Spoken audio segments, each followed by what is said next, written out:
বৰ্তমান মই আছোঁ গান্ধী মণ্ডপত আৰু ইয়াতে আন্দোলনৰ সত্যাগ্ৰহ আন্দোলনৰ সকলোখিনি ধুনীয়াকৈ যিহেতু গান্ধীৰ যি অহিংস আন্দোলন কৰিছিল স্বাধীনতাৰ বাবে তাৰ সকলোবোৰ আদিপাঠ ইয়াত তেনেদৰে উপস্থাপন কৰা আছে আৰু এয়া আমাৰ গান্ধীৰ যঁতৰটো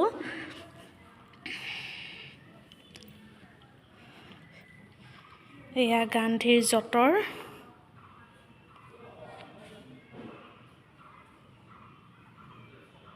এয়া গান্ধীৰ যঁতৰ আৰু আদিকাল ইয়াত সকলোবোৰ আপোনালোক আহিলে দেখা পাব সকলোবোৰ লিপিবদ্ধ হৈ আছে এনেকৈয়ে মোহনদাস কৰমচাঁদ গান্ধীৰ জন্ম কেতিয়া হৈছিল আৰু ইয়াত তেওঁৰ জন্মাৱলীবোৰ ইয়াত মোহনদাস কৰমচাঁদ গান্ধীৰ জন্ম হৈছিল ভাৰতৰ দক্ষিণ প্ৰান্তৰ গুজৰাট পুৰবন্দৰত আৰু আমি সেইবোৰ পঢ়িছিলোঁ আৰু গান্ধীৰ বিষয়ে যিহেতু সকলোৱে জানি বুলি ক'ব পাৰি আৰু ইয়াত বৰ সুন্দৰকৈ ধুনীয়াকৈ ইয়াত তেওঁৰ অসমীয়াত আৰু ইংৰাজীত দুয়োটা ভাষাতে ধুনীয়াকৈ আদিকাল বুলি ধুনীয়াকৈ লিখা আছে তেখেতৰ জন্মাৱলীখিনি আৰু তাৰ পাছতে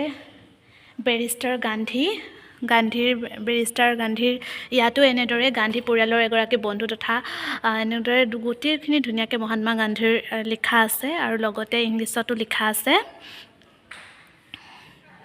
এয়া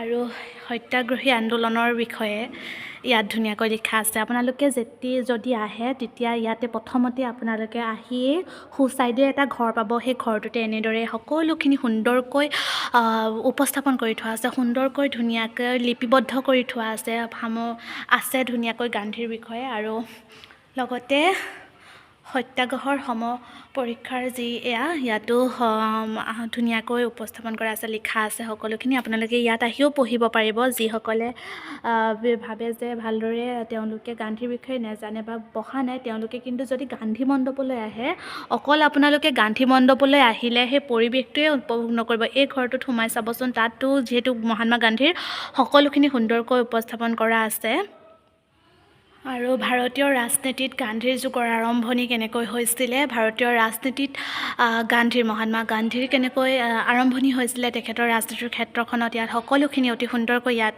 লিখা আছে আৰু এনেদৰে আহিলে গোটেই ভাৰতীয় আন্দোলনৰ পৰা আনকি শান্তিৰ দূৰত যিহেতু তেওঁ অহিংসা আন্দোলন কৰিছিল ভাৰত বিভাজন কেনেকৈ হৈছিল তাৰপাছত এই সকলোখিনি ইয়াত অতি সুন্দৰকৈ উপস্থাপন কৰা হৈছে লোণ সত্যাগ্ৰহ কেনেকৈ হৈছিলে আৰু এয়া চাওক ভাৰতীয় আন্দোলন কেনেদৰে হৈছিলে আৰু সকলোখিনি সুন্দৰকৈ আছে গঠনমূলক কাৰ্যসূচী কেনেকৈ লৈছিলে মহাত্মা গান্ধীয়ে যিহেতু তেখেতে অহিংসা আন্দোলন কৰিছিলে আৰু ইয়াৰ সকলোখিনি অতি সুন্দৰকৈ ইয়াত উপস্থাপন কৰিছে আৰু ভাৰত বিভাজন কেনেকৈ হৈছিলে আৰু এইখিনিও অতি সুন্দৰকৈ ইয়াত উপস্থাপন কৰিছে আপোনালোকে যদি ইয়ালৈকে আহে ইয়াত সকলোখিনি আপোনালোকে চাব পাৰিব আৰু এয়া অতি সুন্দৰকৈ ইয়াত ধুনীয়াকৈ লিখা আছে কেনেদৰে মহাত্মা গান্ধীৰ আশ্ৰমখনৰ কথা মহাত্মা গান্ধীৰ তেওঁ সপোনৰ ভাৰতখনৰ কথা ধুনীয়াকৈ আছে আৰু এয়া চাওক মহাত্মা গান্ধীৰ মোৰ সপোনৰ ভাৰতখন এয়া ধুনীয়াকৈ লিখা আছে আপোনালোকে যিসকলে অসমীয়াত নাজানে ইংলিছতো পঢ়িব পাৰিব আৰু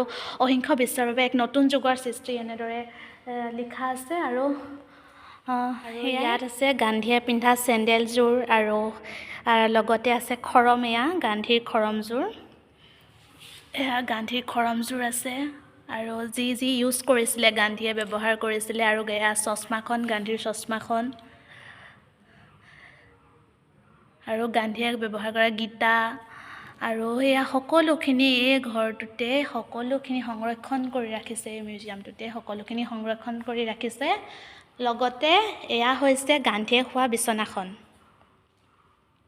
বিচনাখনো অতি সুন্দৰকৈ থৈ দিছে প্ৰাৰ্থনা পুথি গান্ধীৰ প্ৰাৰ্থনা পুথি আত্মজীৱনী মোৰ সত্য আৰু অন্বেষণৰ কাহিনী এয়া গান্ধীয়ে আৰু এইখন গান্ধীৰ বিচনাখন লগতে সকলোখিনি আছে আৰু ইয়াতে গান্ধীৰ প্ৰতিমূৰ্তি এটাও আছে মই সেইটো আপোনালোকক দেখাইছোঁ এয়া হৈছে গান্ধীৰ প্ৰতিমূৰ্তি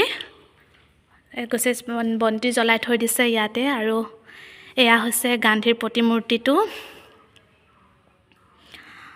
আৰু এয়া সকলোখিনি অতি সুন্দৰকৈ ইয়াত আছে মোৰ জীৱন মোৰ বাৰ্তা আৰু এই সকলোখিনি গান্ধীৰ ইতিবৃত্তি সকলোখিনি আছে। আৰু আপোনালোকে ইয়ালৈ আহিলে কেনেকৈ অসহযোগ আন্দোলন কৰিছিল, ভাৰতীয় আন্দোলনৰ লগত কেনেকৈ জড়িত হৈ পৰিছিল, কিদৰে আন্দোলন কৰি ব্ৰিটিছৰ পৰা ভাৰতক স্বাধীন কৰিছিল, সেই সকলোখিনি আছে ইয়াতে। আৰু অসমলৈ কেনেদৰে আহিছিল, অসমত গান্ধীৰ স্থিতি কেনেকুৱা আছিলে, এই সকলোখিনি অতি সুন্দৰকৈ ইয়াতে আছে।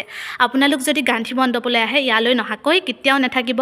এই মিউজিয়ামটোত সোমাব, মাত্ৰ আপোনালোকে বাহিৰৰ সৌন্দৰ্যখিনি উপভোগ নকৰিব আৰু সকলোখিনি জানিব পাৰিব, ভালো পাব। আৰু এনেদৰেই গান্ধী মণ্ডপলৈ সোমাই আহিয়ে সোঁ চাইডে যিটো ঘৰ আছে, মিউজিয়াম আছে, সেইটোতে সোমাই ইয়াৰ গান্ধীৰ সকলোখিনি আপোনালোকে দেখা পাব। আৰু এয়াই প্ৰথমখিনি মিউজিয়ামৰ সন্মুখভাগৰ দৃশ্যাংশ। আৰু অতি সুন্দৰভাৱে ইয়াত ধুনীয়াকৈ সকলোবোৰ সজাই পৰাই থৈছে। আৰু আপোনালোকে যদি শৰণীয়া পাহাৰৰ গান্ধী মণ্ডপলৈ আহে, এই ধুনীয়া প্ৰাকৃতিক পৰিৱেশ বা এই ধুনীয়া পৰিৱেশ আপোনালোকে নিশ্চয় উপভোগ কৰিব পাৰিব আৰু খুব ভাল লগা। আৰু ইয়াৰ পৰা সমগ্ৰ গুৱাহাটীখন অতি সুন্দৰকৈ দেখায় বা চাব পাৰি। আৰু এইটো হৈছে গান্ধীৰ প্ৰতিমূৰ্তিটো। আৰু এয়া চাওকচোন, ওপৰৰ পৰা গুৱাহাটীৰ দৃশ্য। আৰু যিহেতু শৰণীয়া পাহাৰৰ পৰা গুৱাহাটীখননো কেনেকুৱা দেখি, তাকে অলপ দেখুৱালোঁ আপোনালোকৰ আগত। আৰু খুব ভাল লাগে সঁচাকৈ, এই জেগাডোখৰলৈ আহি খুব ভাল লাগে। আৰু গুৱাহাটীখন ভালকৈ সৰুকৈ ঘৰবোৰ দেখা পোৱা যায়। পাহাৰৰ ওপৰৰ পৰা গোটেই গুৱাহাটীখনৰ এয়া দৃশ্যাংশ হৈছে। আৰু যদি অলপ অতিবাহিত কৰিব বিচাৰে ভাল লগা সময় আৰু প্ৰিয় ব্যক্তিজনৰ লগতো যদি আপুনি অলপমান সময় নিজানত বহিব বিচাৰে আৰু সেই ঠাইলৈ যাব পাৰে, খুব ভাল লাগে। পৰিৱেশটো বৰ ধুনীয়া, চাৰিওফালে সেউজীয়া পৰিৱেশ, খুব ভাল পাব। আৰু এনেদৰে ময়ো গৈছিলোঁ আৰু ভাবিলোঁ আপোনালোকৰ আগত পাছফালৰ দৃশ্যাংশ অলপ দেখাওঁ। যিহেতু মই পাছফাললৈ গৈ পাছফালৰখিনিনো কেনেকুৱা লাগে সেইখিনি দেখাইছোঁ। আৰু অতি সুন্দৰকৈ সজাই পৰাই ৰাখিছে ইয়াৰ কৰ্তৃপক্ষই, আৰু ধুনীয়াকৈ চাফ চিকুণেৰে ৰাখিছেও। আৰু এয়া বাহিৰৰ দৃশ্যাংশ। আৰু এনেদৰে আপোনালোকে ইয়াত বহিবও পাৰে। আৰু তলৰ ফালে চিৰি আছে আৰু চিৰিৰে নামি যাব পাৰে। আৰু এইদৰে গছসমূহৰ নাম, এডাল হৈছে দেৱদাৰু গছ। আৰু গছসমূহ কি গছ আছে তাত, সেই শিমলু বা যিকোনো গছ, যি গছ আছে, খেজুৰ গছ হওক বা যি গছ আছে, সেই গছসমূহতো এনেদৰে লিখি দিছে এজোপা আমুক গছ বা এজোপা তামুক গছ বুলি। আৰু এইদৰে ষ্টেপেৰে তলৰ ফালে নামি যাব পাৰি। আৰু সঁচাকৈ ইয়াৰ কৰ্তৃপক্ষ ভালদৰে ৰাখিছে বাৰু, মই দেখি ভালেই পালোঁ। আৰু বাকী বিশেষ নাজানো। আৰু মই ভাবিলোঁ, মই যিহেতু গৈছিলোঁ, মই ভিডিঅ' আকাৰে আপোনালোকে আহিলেনো কেনে পৰিৱেশ পায়, যিসকলে আহি পোৱা নাই আৰু যিসকলে গৈছে তেওঁলোকেতো জানেই। আৰু মই গৈ পেলাই এনেদৰে ভাবিলোঁ মই ভিডিঅ' অলপ বনাই ৰাখোঁ বুলি। আৰু এয়া চাওক, মই অলপ আগত কৈছিলোঁ যে এজোপা খেজুৰ গছ, আৰু এনেদৰে লিখি দিয়া হৈছে খেজুৰ গছ বুলি।